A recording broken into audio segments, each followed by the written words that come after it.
E um dos momentos críticos, quando alguém tem uma ideia muito boa, quer botar essa ideia para rodar, é devo ou não ter um sócio? Esse sócio deve entrar com dinheiro, deve entrar com inteligência, com tecnologia, com influência, com relacionamento. Que cuidados se deve tomar na hora de vou me associar ao Thiago ou não, o Thiago vai se associar ao Davi ou não? Para onde eu olho? Então, Davi, olha só, uma coisa importante, talvez até anteceda a tua pergunta, tá? Quando a gente está criando uma empresa e as pessoas tendem a pensar muito sobre o quê? O meu produto, o meu serviço, como eu vou vender, qual vai ser o meu marketing, a minha marca, as minhas cores e tudo mais, mas eles deixam de lado, para um segundo plano, a parte de estruturação jurídica da empresa. O advogado só vou buscar quando eu precisar dele, e normalmente porque eu vou ter um problema. Daí o advogado parece que ele é aquela peça que tu só precisa usar ou tu só conversa quando tem um problema. E aqui tem um erro crucial. Porque se eu estou construindo uma empresa, eu estou construindo um patrimônio. Provavelmente, o valor que eu recebo mensalmente que a empresa é capaz de me gerar, talvez ele não seja tão grande, tão relevante quanto o valor do negócio. Do negócio. Então, tu ter uma estruturação jurídica bem feita, por que ter uma estruturação bem feita? Porque tu estás construindo um patrimônio. E nessa hora de construir o teu patrimônio, tu tens que ter alguns cuidados. Quem são os teus sócios? Qual é a complementariedade entre os teus sócios? Como tu amarra isso juridicamente? Por exemplo, todos os sócios vão ser sócios desde o começo ou um sócio vai ficar do lado de fora e entra depois em segundo momento? Nós vamos ter um acordo de fundadores, que é algo que antecede ainda a sociedade. Nós vamos ter acordo de sócios. Então, essa estruturação jurídica da sociedade muitas vezes é ignorada, mas todo o patrimônio do negócio está aí. Porque no fim das contas, se alguém adquirir essa empresa, ela vai adquirir o CNPJ. E isso é o patrimônio. Então, por isso que essa composição societária ela é tão importante, né? E aí buscar esses sócios complementares, o alinhamento de expectativa e a formalização documental. Quando a gente fala em complementariedade, às vezes as pessoas pensam, é natural, eu estou na faculdade de engenharia, eu vou ser amigo de outro engenheiro. Sim. E eu tive uma ideia de programação, ele também é programador, vamos nós dois programar. Só que quem que vende? Quem que contrata? Quem que vai fazer a gestão? Nós temos amigos em comum que fizeram a Involves e eles eram super complementares, né? Eles Sim. eram Sim, 6 sim, sim, inicialmente, sim, depois sim. 5, mas normalmente não é assim. Tanto que quando a gente faz uma consultoria ou uma estruturação comercial, ela se dá porque as pessoas fizeram um bom produto, começou a tracionar, está vendendo, só que agora precisa arrumar como que se vende de verdade, né?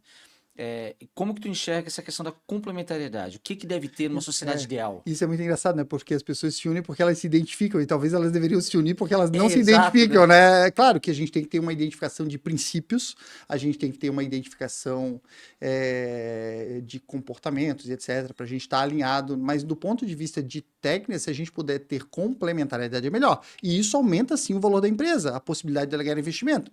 Quando eu chego, eu, né, que fiz muitos investimentos como pessoa física, mas que assessorei muitos mais ainda, eu vejo que o investidor ele está buscando, tá, mas todos os sócios são desenvolvedores? E como é que está cuidando disso? Então, é ideal sim buscar complementariedade. E aí, normalmente se busca pelo menos ali uma tríade, né? É um sócio um sócio desenvolvedor, porque se é uma empresa de tecnologia tem um sócio desenvolvedor faz muito sentido, se não tiver tem algumas dificuldades bem relevantes.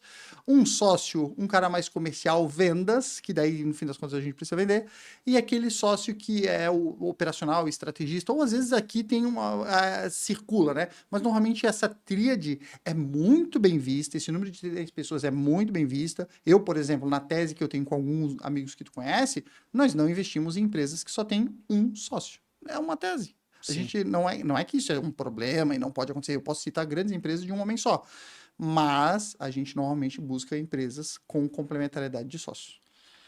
E se essa sociedade fosse um casamento, o que que é o equivalente a deixar a toalha em cima da cama, a toalha molhada, assim, aquele que desgasta, que é coisa boa, mas que vai irritando e desgasta, chega um momento que vira ruptura. Então tá, olha só, o que falta no fim das contas, o que são frustradas são as expectativas. E quando tu olha para trás, e aí, né, como advogado eu tenho um camarote nas empresas, porque todos os problemas que acontecem entre os sócios eu sou o primeiro a saber. E como eu já participei de centenas e centenas, é muito claro que a maioria das coisas que dão errado entre os sócios é porque não foi alinhada a expectativa. Ou as pessoas acham que alinharam as expectativas. Ou elas tinham expectativas, só que o outro não está disposto a isso. Agora, vamos falar. tem metodologia para isso, né? Existe uma ferramenta chamada Board Canvas, que é muito interessante, que é para alinhar sócios. Alinha 4 quadrantes: princípios, expectativas, entregas e controles. Não vamos aqui falar sobre isso tudo, porque daria um podcast, mais do que um podcast só sobre ele, mas você tem que alinhar com os teus futuros sócios quais são as tuas expectativas. Nós estamos fazendo uma empresa para vender rápido, para buscar investimento, ser uma empresa de 1 bilhão. A gente está disposto a pivotar o negócio? A gente está disposto a assumir risco? A gente está disposto a assumir financiamento bancário e ser avalista? Expectativas. E aqui uma dica importante. Não é só sobre o que a gente tem de expectativa do que a gente quer, é também sobre o que a gente não quer. Assim como o segundo quadrante, que são as entregas, o que eu entrego? Quais são as minhas skills? Quanto dinheiro eu posso colocar? O que eu vou entregar no negócio? E aí tu tem que fazer aquela segunda pergunta. O que eu vou fazer e o que eu não vou fazer? Eu, por exemplo, Davi, se tu quiser que eu seja seu sócio, financeiro eu não vou cuidar, tá?